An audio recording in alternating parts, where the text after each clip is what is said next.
to disrupt the market. We know there will be disruption. We just don't know to what extent and what it will look like.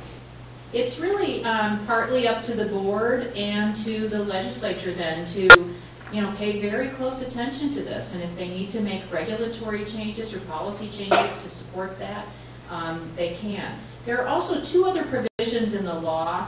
One of the things people are concerned about is adverse selection. So let's say we have, I just described to you, we've got these two public, two nonprofit, a couple of for-profit plans selling in the exchange, and everybody flocks to one or two plans, and one or two companies end up with the vast majority of the sickest, neediest people, and they start spending a lot of money on them. There's actually a reinsurance and an adjustment provision that the Division of Insurance will get federal money to kind of make them whole, to help stabilize that until we spread the risk a little bit better. So there are some built-in, at least in theory, built-in protections against some of that, but this is new territory for everybody.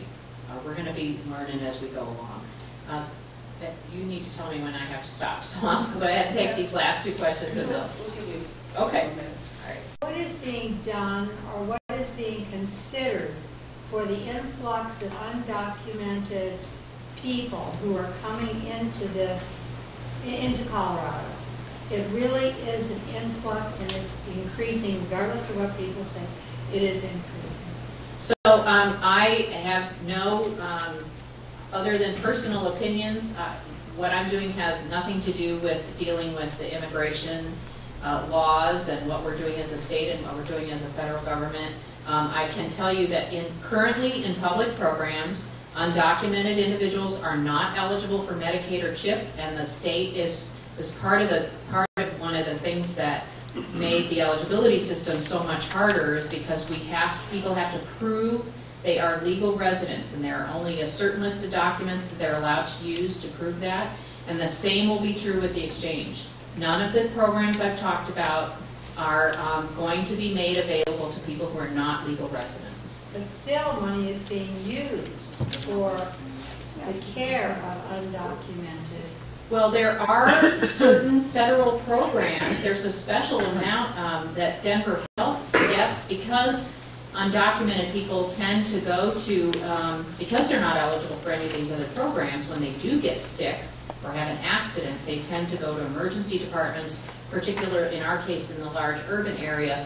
There is a special federal pot of money that just goes to hospitals that have very large uncompensated costs associated with people who come into their emergency room who have no payer source. But that has nothing to do with what the exchange is doing. Thank you so much. Sure.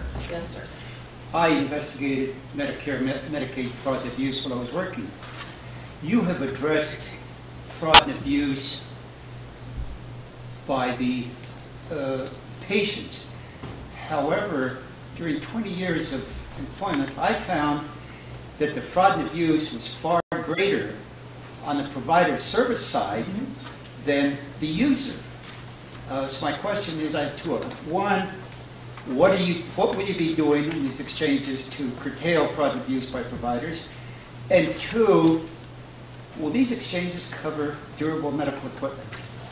So the question was about coverage for durable medical equipment, and for those of you who don't know, that's a big category. It can be everything from rubber gloves to wheelchairs.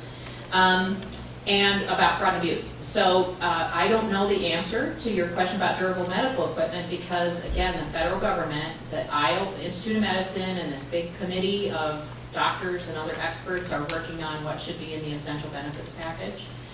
Now, just because something isn't in the essential benefits package doesn't mean a health plan. So couldn't sell it. So for instance, think about a giant table. And you've got, the columns are the insurance companies, and the rows are the different plans they may offer. So there would be nothing stopping a plan from, every plan has to sell the essential benefits package.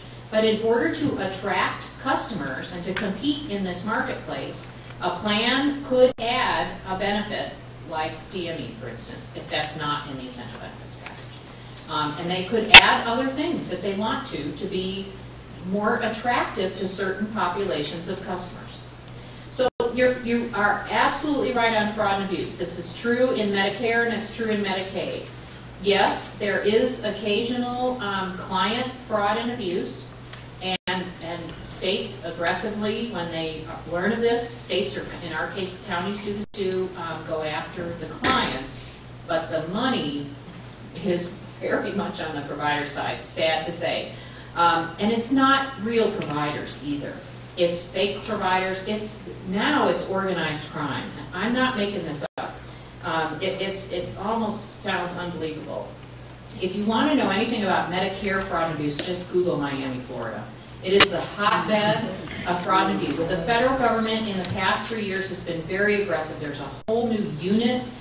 They concentrated on South Florida and have found billions, with a B, billions of dollars in fraud. And this is organized crime. Yes, there are individual providers who commit fraud. The state has, in healthcare policy and financing, a very large fraud and abuse prevention program. They work very closely with the Medicaid Fraud and Control Unit at the Attorney General's office. They recover hundreds of millions of dollars every year in either overpayments or claims that shouldn't have been paid, or fraudulent claims, or that sort of thing. And that's typical, and we will do that with the same sort of energy in the exchange. But the real fraud that's going on right now in our country in healthcare is organized crime. Literally, the Russian mafia, the drug cartel mafia. They set up fake storefronts. They steal data, and they create fake people and fake benefits and fake payments, and the federal government is going after them in a big way, and they're recouping billions of dollars. So you have to do it on every little level. You have to make sure that only the people who are supposed to be getting in the door are getting in the door, that they're only getting the benefits that they're supposed to get, and that you're paying the right amount, and that nobody's cheating, and then you've got to always be on the lookout for the big fraudulent guys who are pretty scary. Yes, sir. It's my understanding that some of the savings under the Reform Health Act will be achieved through innovations in the way they're going to bill and pay for health services, medical services. Can you describe what that is in a little bit? Yeah, the question is about what some of the payment reform innovations are built into the Affordable Care Act that are being considered. So there actually are a couple of new offices, people at the Centers for Medicare and Medicaid, that are being deployed just to look at this issue. One of them is around what we call dually eligible people. These are seniors or disabled people who are primarily getting their benefits through Medicare, which is entirely federally funded and patient funded, but their income is low enough that they're also income eligible for Medicaid. Well, historically, the federal government, we've never been able to coordinate those benefits packages very well because the federal government would never share the Medicare data with the state. So we're paying claims and paying bills not knowing what Medicare is paid, whether people, went to 3 different doctors under Medicare and now they're, they never would, it just didn't work well. Well, they get it now, and they're building out these both data exchange systems and payment reform systems so that we can do a better job of coordinating those benefits, just like we do if somebody has private insurance. There are a couple of different payment methodologies that people are talking about. One is called bundled payments, where if you've ever been in a capitated risk-based health plan where your employer is paying your insurance company, this is very typical with Kaiser, with some other HMO models, they pay the plan, $150 per member per month. And whether you're healthy and never go there, they get the $150, or whether you're really sick and cost millions of dollars, they get the $150. That's what insurance is. It spreads the risk.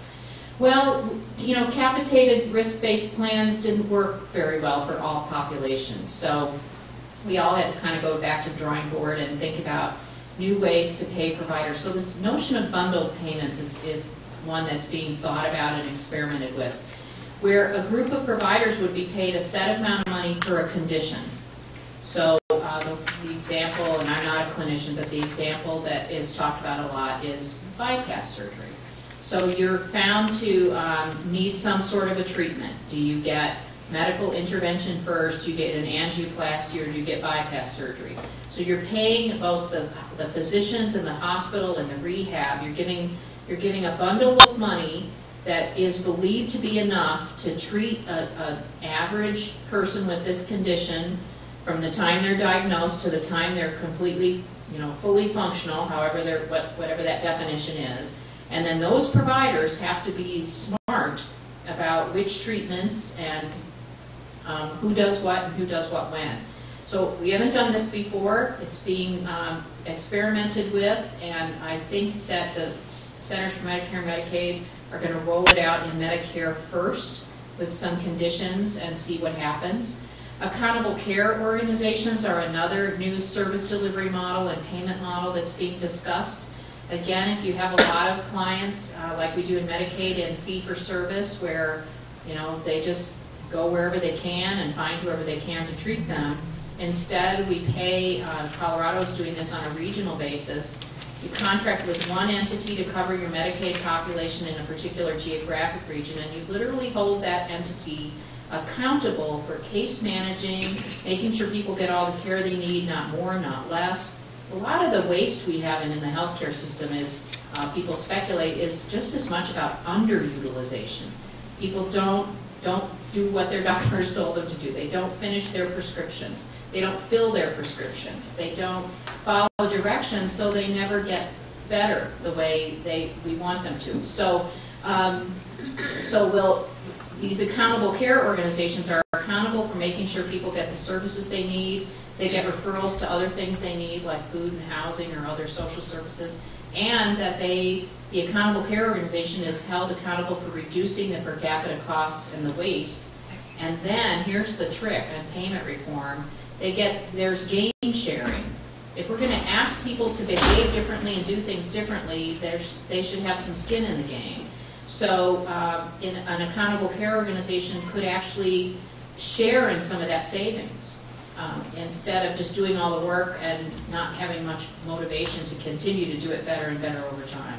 So there are a lot of discussions about, and I'll say, if any of you in the room were primary care providers, most of us in the healthcare world believe that the payments are skewed wrong. We don't pay our primary care providers. We keep saying we want them to spend more time helping people get healthy and stay healthy.